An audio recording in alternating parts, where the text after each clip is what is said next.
Hello guys, welcome back. This is the third upgrade for the Savage, and this time it's RPM front A-arms.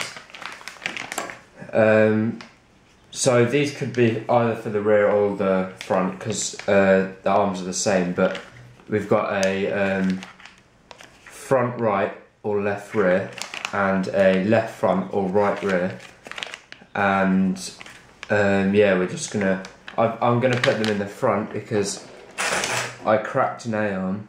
It was this one. I cracked the A-arm by crashing it into something, and then I managed to solder it back together, as in melt the plastic back together with a soldering iron, and it seems to be holding up alright, but it's not ideal, so I ordered these from America. They're quite expensive. I would have gone with the rear ones as well, but I just couldn't really afford to do that right now. Since the front was necessary, I can use these as spares for the back. But yeah, let's get these cut open. So we'll start with this one.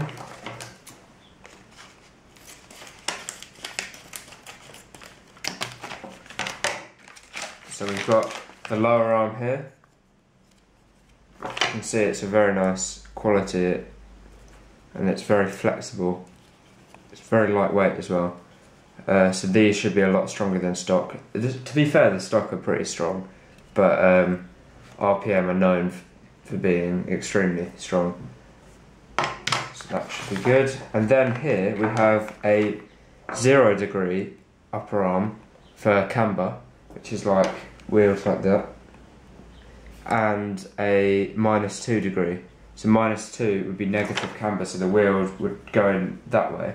It's more for racing buggies and stuff, but it means when it's going around the corner and it leans over, you get more traction because these wheels are going to be, because they're a bit tilted this way, and then when it comes around the corner it leans over so the full tyre is touching, and it will give you a bit more steering.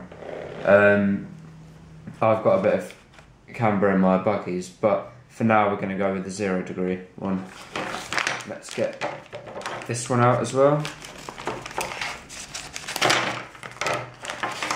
Same thing again. You also get, it looks like a warranty or something. Oh no, maybe just instructions. But yeah, that's nice. And then you get some RPM decals. But let's get on with the installation. So I'm using 17mm hexas as shown in the last upgrade. So I just take this wheel nut off, get the tyre out, then I'm going to use 5.5 nut wrench and a Phillips head screwdriver, and I'm going to remove this upper link screw. There we go. Remove the nut, and then the screw should just slide out. Then your upper link is now detached. Next step, what you want to do is remove this E-clip to remove the lower hub. So slide it round into a position where it can be accessed, like that, and then get a small flathead screwdriver like this and put it into the little gap there, and then just push down and it should come off, just like that. Okay, now you can pull the pin out, like so. And this section is now disconnected. Also remove your drive shaft. Okay, so now you want to remove this screw here. Then flip the shock over there. The next step is to flip the car over. Now what we're going to do is we're going to unscrew these 4 screws here that hold on the front bumper.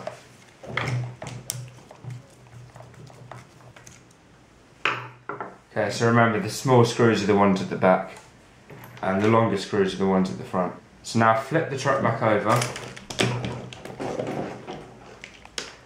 and take off these bumper screws here that hold on the bumper. Okay, so now what you can do is lift the bumper up and then use a pair of pliers to pull out these lower pins. And the arm should just pull out like that. Okay, so now we move on to the new arms, the RPM ones. So just take the new arm and slide it right into position there. Okay, now take your pin that was holding the arm in and put that back through the hole. This may take a bit of fiddling around because it's a bit of an awkward thing to do. But there you go, it slid right in quite easily. So now what we want to do is reattach the shock. So get your shock screw and screw it into this hole here. You're going to need to bite a new hole in since it's a brand new arm, so this could be an annoying process. But no, it wasn't, it was very easy. Now that's secure, you want to move on to the upper arms. So again, use a pair of pliers and pull out this pin here. Can be a little tricky at times,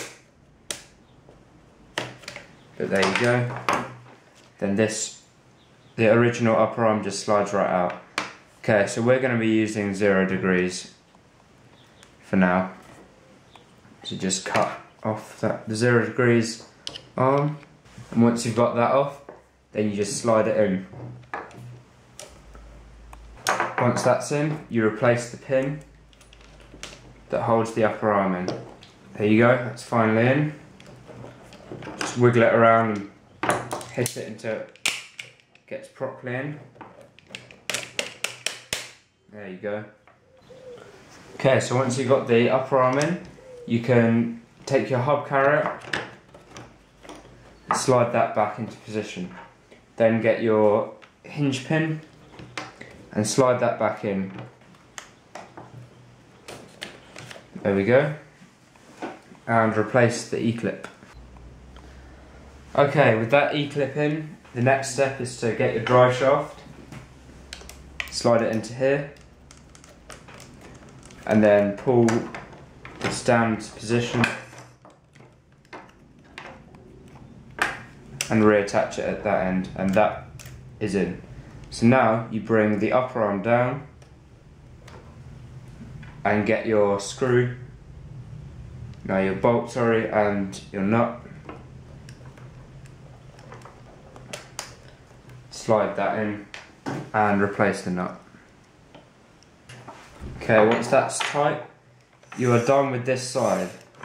So now what you're going to do is the exact same process on the other side, and then we'll redo the screws on the front bumper. Okay, so finally, when everything's all done in these parts, you just take your 4 screws for the skid plate / bumper and screw them all back in. And then you reattach the 2 smaller screws to hold the bumper on at the front. Then you attach the 2 smaller screws to hold the bumper on at the front.